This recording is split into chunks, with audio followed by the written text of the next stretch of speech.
$470. Gone in less than 10 seconds. The woman in front of me didn't scream, didn't cry, didn't even argue. She just stood there, pulled out her credit card, and paid. I couldn't breathe, because 3 days earlier, I did the exact same thing she did. I clicked the same button, made the same choice, told the same lie. I just didn't get caught. And here's what's terrifying. You've probably done it too. Maybe last month, maybe yesterday. Maybe you're booked on a flight right now and you have no idea what's coming. Because this isn't about what you packed, it's about what you said you packed. And the airlines are watching. This was in Denver, Terminal A. I was in line right behind her. She seemed fine, normal traveler, rolling suitcase, coffee in hand, going through the motions like we all do. Then, the TSA agent pulled her aside. At first, I thought it was random, you know, the extra screening thing. But then, I saw her face change, confusion, then panic. They opened her bag, pulled out something small. I couldn't see what it was from where I was standing, but I saw her shoulders drop. The agent said something. She shook her head. He pointed to a sign on the wall. She looked at her phone. He pointed again. Then, she walked over to a desk near the checkpoint. Not TSA, not airport staff, a different uniform. And that's when I realized what was happening. She was being fined, not by security, by the airline. I didn't know that was even possible. I thought TSA just confiscates things. I thought the worst that happens is you lose your stuff and feel embarrassed. But no, she was paying. Right there. Card out, receipt printed. I asked her about it after we both got through. She was still shaking. She told me what happened, and when she explained it, I felt sick. Because I've done the exact same thing. Multiple times. I just got lucky. Here's what most people think about airport security. You think if you mess up, they'll just take your stuff. Maybe you'll get pulled aside for a minute. Maybe they'll swab your hands. But that's it. You move on. You catch your flight. And that's true most of the time. But there's a gap in what we understand. A blind spot that nobody talks about. Because TSA and the airline are not the same entity. They don't have the same rules. And when you break an airline rule at the checkpoint, TSA doesn't stop you. They let you through. But the airline is watching. And they will charge you. Not later.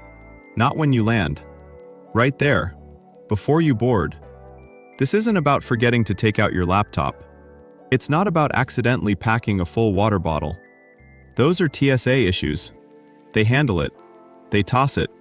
You're fine. This is about something else entirely. It's about what you're wearing, what you're carrying, and what you claimed you weren't bringing. Let me explain what actually happened to that woman in Denver. She had checked in online, selected her ticket type, basic economy, no checked bag, one personal item only. When the system asked if she was bringing a carry-on, she clicked no. But she was. Not a huge bag, just a standard roller. The kind that fits in the overhead bin. Totally normal. Here's where it gets tricky. When you go through TSA, they don't care about your ticket type. They're not checking if you paid for a carry-on. That's not their job. Their job is safety. So, you roll right through with your bag. But the airline has cameras. They have staff at the gate. And they cross-check. If you said no carry-on and you show up with one, they flag you. And the fee isn't the normal carry-on fee. It's the gate check fee, which is double, sometimes triple, because you tried to skip the system. That's what happened to her. She thought she was being smart.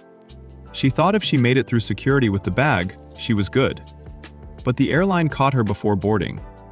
And the fine was $470. For a bag that would have cost her $60 if she'd just added it when she checked in. This isn't just one airline, it's most of them now. Spirit, Frontier, United Basic Economy, American Basic Economy, even some international carriers. They've all tightened the system, and they're using technology to enforce it. Here's how it works in practice. You book a flight. You pick Basic Economy because it's cheap. The system asks if you're bringing a carry-on. You say no because you don't want to pay the fee right now. You think maybe you'll just bring a backpack, or maybe you'll risk it.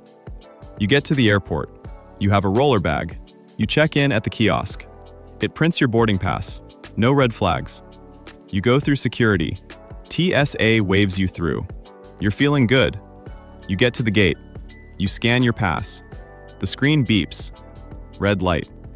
A gate agent walks over. They look at your bag. They scan your boarding pass again. They pull up your reservation on their tablet. They tell you the bag doesn't match your ticket. You need to pay the carry-on fee. But because you're at the gate, it's not the online price, it's the gate price. For Spirit, that's $65 online. At the gate, $99. For United Basic Economy, it's $70 online. At the gate, $125. And if you refuse, they don't let you board. Some people try to argue. They say they didn't know. They say the website wasn't clear. They say other passengers have bags and they're not getting charged. And maybe that's true. Maybe someone else slipped through. Maybe their ticket type was different. Maybe they have status. But it doesn't matter. The system flagged you, and the airline has a record that you said no carry-on. So you pay. Or you miss your flight. The biggest mistake isn't bringing the bag. It's lying to the system about it.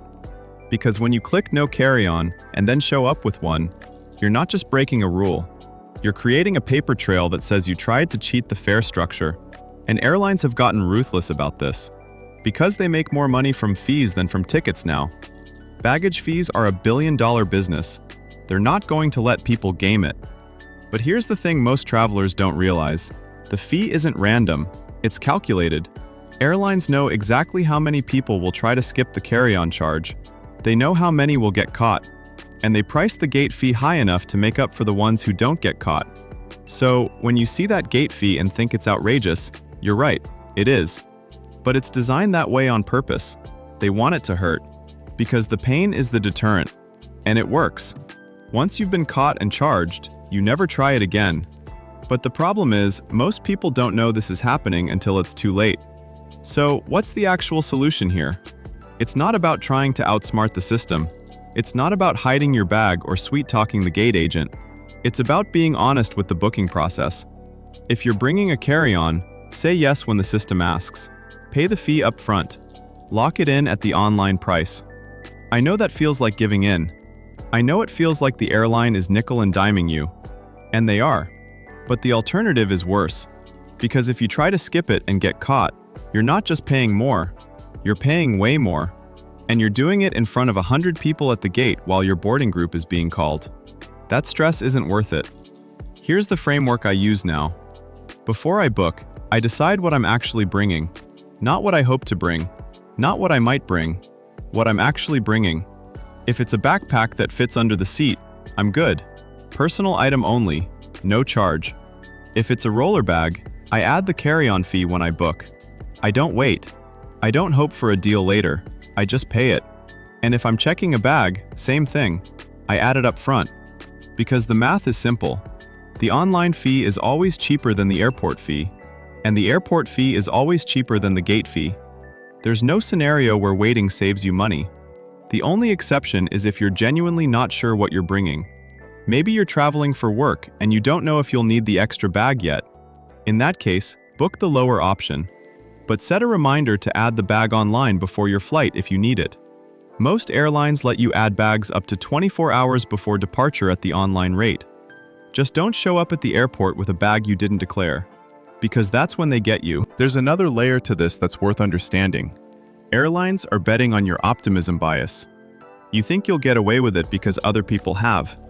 You think the gate agent won't notice. You think the system is too busy to care. And sometimes you're right. Sometimes you do get through. But that's the trap. Because every time you get away with it, you're more likely to try again. And eventually, the system catches you. And when it does, the penalty is steep enough to erase every dollar you saved before. It's the same psychology casinos use. Let you win small a few times so you keep playing. Then take it all back in one big loss. Airlines aren't casinos, but they've learned the same behavioral tricks. And once you see it, you can't unsee it. There's another version of this problem that's even more common. It's not about carry-ons, it's about what you're wearing. I've seen people get charged because they were wearing a coat with stuffed pockets and carrying a backpack and a purse. The airline said that's 3 items. They only paid for 1 personal item. I've seen people get charged because they had a duty-free shopping bag from another airport. The airline said that counts as a carry-on. I've seen people get charged because they had a camera bag around their neck. The airline said personal item or camera bag, not both. These aren't TSA rules.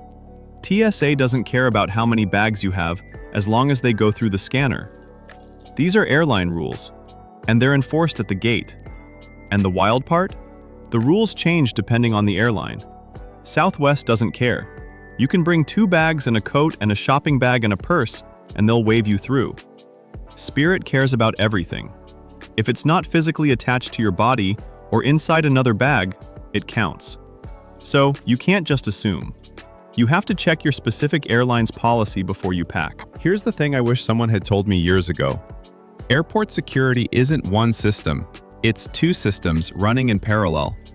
TSA is checking for safety, the airline is checking for revenue. And the gap between those 2 systems is where travelers lose money. Because we assume if we make it through security, we're in the clear. But that's not true anymore. The real checkpoint isn't the metal detector, it's the gate. And by the time you get to the gate, it's too late to fix anything. You either pay the fee or you don't fly. So, the shift you need to make is this. Stop thinking of baggage fees as optional. Stop thinking of the booking screen as a negotiation. It's not. It's a contract. When the system asks if you're bringing a carry-on, answer honestly. When it asks if you're checking a bag, answer honestly. Because the airline is going to hold you to whatever you said. And if you lied, even accidentally, you're going to pay for it. That's not fair. That's not how travel should work. But it is how it works now. And once you accept that, you stop losing money on stupid fees. You stop getting surprised at the gate. You stop standing in line watching other people get charged and thinking, I hope that doesn't happen to me. Because you already handled it. You already paid the small fee up front. And now, you're walking onto the plane stress-free. I still think about that woman in Denver sometimes. I wonder if she knew it could happen. I wonder if anyone warned her. Probably not. Because this isn't the kind of thing airlines advertise. It's buried in the fine print. It's hidden in the booking flow. It's the kind of rule you only learn about after you've already broken it. But now you know. And knowing changes everything. Next time you book a flight, take the extra 30 seconds to be honest about what you're bringing. Add the bag if you need to. Pay the fee up front. It's not exciting. It's not a hack. But it's the smartest move you can make. Because the real travel hack isn't about getting away with something. It's about never getting caught in the first place. Like and subscribe to Let's Wander Smart for more simple travel hacks.